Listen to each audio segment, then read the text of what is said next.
story that happened in the city of Tetuan in northern Morocco, just across the Strait of Gibraltar. It was there that some Spanish Jews took refuge when they were expelled from Spain in 1492. With the arrival of the Megorashim, as they were called, the city became a center of Talmudic studies. It was sometimes called the Little Jerusalem. It was also there that the Jews zealously kept their Spanish language and customs for 5 centuries up until now. Their cemetery, which still exists today, is called Cementerio de Castilla, to recall the origin of the Jews of the Kingdom of Castile that settled there. So, at the turn of the 20th century, in the city of Tetuan, there was a rabbi by the name of Oro Anahory and his wife, Doña Sol. They had an only child named Abraham. One day, the rabbi became ill, and he was so gravely ill that the family called the Chevra Kadisha.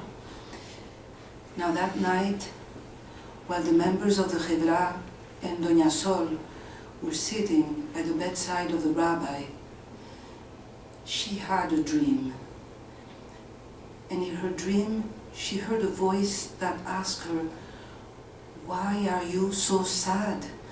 And she answered, "Because my husband is going to die and I'll become a widow." And the voice said, "No, your husband will overcome his illness and he will live."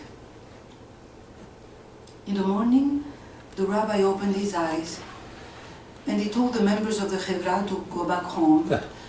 A few days later, he got much better. And he got up from his bed. And not only that, but the couple was blessed with another boy whom they called Samuel. Now the rabbi lived until the ripe old age of 85, but his wife, Doña Sol, died young when Samuel was only 12. The boy grew, he got married. A short time after his wedding, he was struck with an illness that at that time was mostly fatal. But against all odds, he overcame his illness. And he had 6 children, of whom I'm the youngest. So you see, it took 2 miracles for my siblings and I to be born. And now I'm going to tell you another true story that happened to my father. My father had a hardware store called Ferretería Anahory in Spanish. Ferretería means hardware. And in Tetuan, of course. That store was located in the Arab Quarter, which was called in Spanish Moreria and in Arabic Qaiseria. One day, a Muslim customer came to buy a few things, and then he asked my father, "Can I leave you these 2 candle holders? Because I'm not from here. I still have to run a few errands, and would you keep them for me? I'll come back before closing time." And my father said, "Yes, of course." Now the candle holders in question are this tall. They are made of copper. They are beautiful. They are used in special occasions. Among the Jews, they are used when walking the bride around the house while singing psalms in the traditional henna ceremony, when all the lights of the house are turned off and only the candles are lit. Well, by closing time, the Muslim customer hadn't come. Days went by, weeks, months, he didn't come back. So those candle holders were very bulky. My father took them home, put them in a cupboard.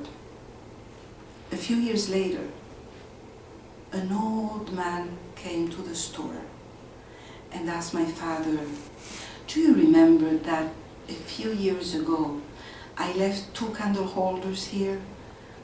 "Yes, yes," said my father. "Well, I've come back to pick them up." So my father explained to him that so much time had gone by that he had taken them to his house, and but he would bring them in the afternoon. "Very well," said the man, I'll come back in the afternoon." My father went back home. He told my mother.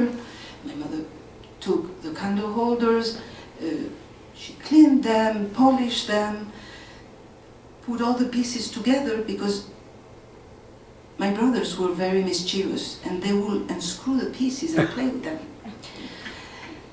Well, the old man didn't come back to claim his property. When the time came to leave Morocco, we left behind us whatever we owned, our memories, our childhood, but I don't know how those candle holders followed us. One of them followed my sister all the way to Venezuela, where she settled, and in fact it's now displayed in the Sephardic Museum in Caracas, and the other one followed me here in Montreal. And up until today, I wonder why this old Muslim man never came back to claim his property. And I would like to think that perhaps he had a brotherly thought for us, his country fellow men. Maybe he wanted to tell us, it is not fair that you Jews who have lived in Morocco for so long and have shared your lives with us would leave your country empty-handed.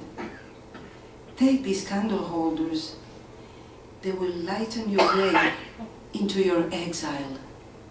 And so they did.